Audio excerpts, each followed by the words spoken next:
स्वागत है आपका इस कन्वर्सेशन में। Thank you. ट्रेलर काफ़ी प्रॉमिसिंग है, काफ़ी लोगों को पसंद आया। हमने ट्रेलर लॉन्च फिल्म में आया था, काफ़ी आपका जो रोल है लगता है जितने भी आप रोल निभाए हैं अपने एक्शंस को या पर्सनली तो बहुत पसंद करते हैं आर्मी के कैरेक्टर, सोल्जर के। जी। ये जो रोल है काफ़ी प्रॉमिसिंग रहा है आपके। जी, इनफैक्ट स्टोरी बहुत ही अलग है, बहुत ही डिफरेंट स्टोरी है। और इसमें मैं आर्मी में नहीं हूँ। जी, जी। मैं एक जूनियर ब्यूरोक्रेट हूँ जो प्राइम मिनिस्टर के ऑफिस में काम करता हूँ। लेकिन I think very importantly this is a very different film, क्योंकि जे एंटरटेनमेंट जो हमारा प्रोडक्शन हाउस है, ज़्यादातर हम लोग नॉन फार्मूला फिल्म्स प्रोड्यूस करते हैं। तो जब ये अभिषेक इसी रूम में आए थे मुझे ये आइडिया सुनाने, मुझे बहुत ही पसंद आई और हम दोनों ने सोचा कि why haven't we made a film like this before. और finally I mean thanks to Abhishek, और क्रेडिट इन्हें देना चाहता हूँ क्योंकि मैं मानता हूँ कि फिल्म का हीरो हमेशा स्क्रिप्ट और डायरेक्टर होता है। And I think he has done a fantastic job with this film. Where the thoughts come to you, like कब सोचा आपने कि like एक फिल्म बनानी चाहिए, एक real story on base of परमाणु की बात करें हम, तो कब ये आप ख्याल आया? आई थिंक 3-4 साल पहले आया था। मुझे हमेशा से ये मुझे गर्व तो था ही, क्योंकि मैं 1998 में मेरे सामने हुआ था ये। तब मैं मात्र 20 वर्ष का था। लेकिन 3-4 साल पहले कोई एक आर्टिकल था जिसकी वजह से ये ट्रिगर हुआ था दिमाग में कि इस पे फिल्म क्यों नहीं बनी है। क्योंकि आई थिंक आर्टिकल इस बारे में था कि कैसे इंडिया ने अमेरिकन सैटेलाइट्स को चकमा दिया था, और बहुत पावरफुल सैटेलाइट्स थी जो 24 घंटे पोखरण पे नजर रखती थी, निगरानी रखती थी। तो अपने आप में वो एक अच्छा कॉन्सेप्ट लगा मुझे। द फर्स्ट थिंग वाज कि थ्रिलर था ये।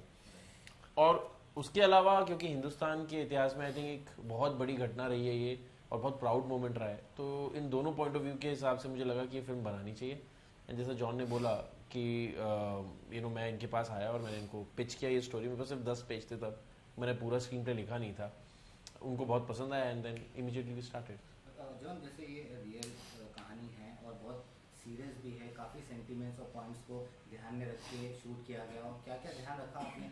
As we know Atal Bihari Vajpayee भी थे उस टाइम, अब्दुल कलाम भी थे। तो क्या क्या आपने ख्याल? जी, पहले तो हमने जितना भी रिसर्च किया उसको हमने इंटैक्ट रखा। तो this film is about 80 to 85% factual. इसमें जो फिक्शनल चीज़ है वो मेरा कैरेक्टर है जो फिक्शनल है। मेरे अलावा कलाम साहब का नाम या चिदम्बरम जो उस वक्त पे साइंटिस्ट थे, काकोडकर साहब, जितने सारे लोग थे इन्वॉल्व इस मिशन में, उनका नाम हमने चेंज किया because you get into a biopic issue, rights issue, तो नाम चेंज किए। But the film is dedicated to Kalam sahab and we are very proud to say that it is dedicated to him and of course Vajpayee ji who actually planned the both of them who planned this together. So I think it was, मुझे लगता है कि independence के बाद अगर एक defining event था India में, it is the Pokhran test that happened in 98.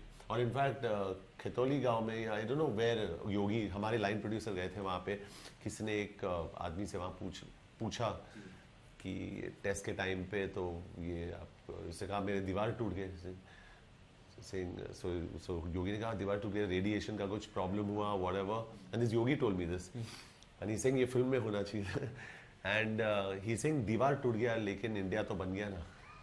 So just imagine the sense of pride.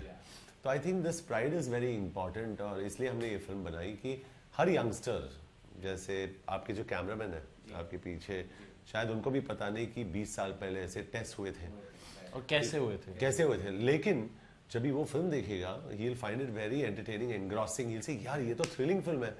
And में उसे पता चलेगा कि यार this also true story. So I think the way, जैसे हमेशा मैं कहता हूँ ये स्टोरी बहुत ही कॉम्प्लेक्स है, और अभिषेक ने जिस तरीके से इसको सिंप्लीफाई किया है, I think it's a fantastic job done. बहुत मुश्किल काम है and I think only a director can do that. Actor तो घोड़ा है, वो किसी भी डायरेक्शन में जा सकता है, डायरेक्टर जॉकी है, and I think he is taken us all in the right direction. कहानी की बात की जाए तो बहुत, मतलब जो कहानी है काफ़ी इंटरेस्टिंग है, लोगों को काफ़ी पसंद आएगी। अभी तक बॉलीवुड के किसी ने क्यों नहीं सोचा ये, और आपने ही मतलब आपने तो सोचा ये पहले किसी ने, क्योंकि जितनी भी रियल स्टोरी बनी है, कोई बायोपिक बन रही है, ये जो स्टोरी है काफ़ी इम्पोर्टेंट है इंडिया को जानने के लिए, उसकी स्टोरी को जानने के लिए। नहीं मुझे लगता है ये डेफिनेटली जॉन ने बोला, हमारे दिमाग में भी आया था कि भाई इस पर बनी क्यों नहीं पिक्चर 20 साल से। मेरे को लगता है उसका एक अहम कारण ये रहा है कि जैसे मैंने बोला बहुत कॉम्प्लेक्स टॉपिक है और उसमें बहुत सारी कहानियां हैं, इस एक कहानी के अंदर बहुत कहानियां हैं। एक तो ये कि साइंटिफिक पॉइंट ऑफ व्यू कि कैसे आपने उन बमों का निर्माण किया बिना किसी बाहरी मदद के, उसके अलावा ये कि पॉलिटिकल माहौल क्या था, उसकी जो पॉलिटिक्स थी जी, और इवन जो पॉलिटिक्स थी उसकी, उसके अलावा ये भी कि अमेरिकन सैटेलाइट्स को कैसे चकमा दिया, वो जो एक थ्रिलर पॉइंट ऑफ व्यू है उसका, बहुत सारी कहानी है। लेकिन सबसे कॉम्प्लेक्स पार्ट ये है कि इसको फिशन, फ्यूजन, हाइड्रोजन बॉम्ब, इस पूरी टेक्नोलॉजी को कैसे आप बताओगे सिंपल वे में, उसको कैसे आप एंटरटेनिंग एंड ग्रॉसिंग बनाओगे। मेरे ख्याल से यही कारण था शायद जिसकी वजह से किसी ने इसको अटेम्प्ट नहीं किया हो, क्योंकि रिसर्च जब वही व्यक्ति कर सकता है जिसका इंटरेस्ट है वर्ल्ड पॉलिटिक्स में और साइंस में। लकीली मेरा है तो मैंने किया, और फिर मुझे उसमें एक वो सूत्र मिल गया जहां मेरे को दिखा कि ये एंटरटेनिंग फैक्टर और ये इसकी मुख्य कहानी होगी, जो है अमेरिकन सैटेलाइट्स को हमने कैसे चकमा दिया, और जॉन के कैरेक्टर का उसमें बहुत इंपॉर्टेंट किरदार है। उसके अराउंड फिर बाकी चीज़ों को पिरोया गया, बट हाँ बोलने में आसान लगता है, करने में मुश्किल था, बट टीम का सहयोग था, जॉन का सहयोग था, तो हम ये कर पाए। जॉन, हम ये भी सुना हमने कि आपने काफ़ी बहुत ख्याल रखा अपने यूनिफॉर्म को पहनने का और स्टाइल चलने का, और मुस्टैग भी आपने बहुत ऑन लोकेशन पे भी नाम बताया था आपने, किसी अश्वथ रैना जी उन्होंने आपको ट्रेन किया है। हाँ नहीं कर्नल शर्मा, सॉरी अश्वथ रैना तो इनका कैरेक्टर, अश्वथ रैना मेरा कैरेक्टर है, कर्नल शर्मा। वो तो मतलब इतने स्ट्रिक्ट थे, मतलब उनको परवाह नहीं थी कि वो थे असली पोखरण में थे वो थे एंड ही वाज, मतलब उस वक्त पे वो थे, and he was also consultant on our film. तो मतलब बेरे पहनते समय, कैप पहनते समय ही वुड इधर आ ऐसे पहन, तो he didn't care, he was like to the point. तो वो मुझे, हम लोग को बहुत अच्छा लगा, क्योंकि एटलीस्ट आपको सेफ लगता है कि ये आदमी को सब कुछ पता है, मतलब आर्मी के बारे में। Fail good about it. Character, ये जो कैरेक्टर हैं इनको काफी पसंद किया उन्होंने। हाँ विकास को, हाँ मेजर प्रेम का कैरेक्टर निभाया उन्होंने, और उनको कहीं ना कहीं, क्योंकि एक यंग मेजर थे एंड उस समय आई थिंक कर्नल शर्मा भी मेजर ही थे, तो उन्होंने अपने आप को कहीं देखा इस कैरेक्टर में, और विकास ने बहुत अच्छा निभाया इस कैरेक्टर। और हम लोग एक शॉट में तीनों चल रहे थे, तो हमने कहा कि सारे सल्यूट करेंगे, जैसे नहीं तुम लोग मत करो, तुम करो मेजर प्रेम, तुम करो बस। तो मतलब he was the important guy, so it's just good. Picture की बात करें तो पिक्चर जितने भी हमने देखी अभी पिक्चर आई है सोल्जर्स और इस तरह की पिक्चर को लेके, ये किसी पाकिस्तान एंटी पाकिस्तान पिक्चर नहीं है, किसी दर्शा रही नहीं है। वहाँ पर भी 300 स्क्रीन में रिलीज हो रही है पिक्चर, ये तो लगता है काफ़ी रिश्तों को काफ़ी जोड़ सकता है, लाइक मिला सकते हैं इंडिया पाकिस्तान को लेकर। ऐसा नहीं, this film is based on India, तो it's very clearly an India film. ये कोई anti Pakistan, anti China, anti America film नहीं है, लेकिन ये प्रो इंडिया फिल्म है, क्योंकि ये उस वक्त पे ये कहना बहुत ज़रूरी था, उस वक्त पे 98 में, और हम अभी कह रहे हैं 20 साल बाद कि हमें उस वक्त पे मदद की ज़रूरत थी।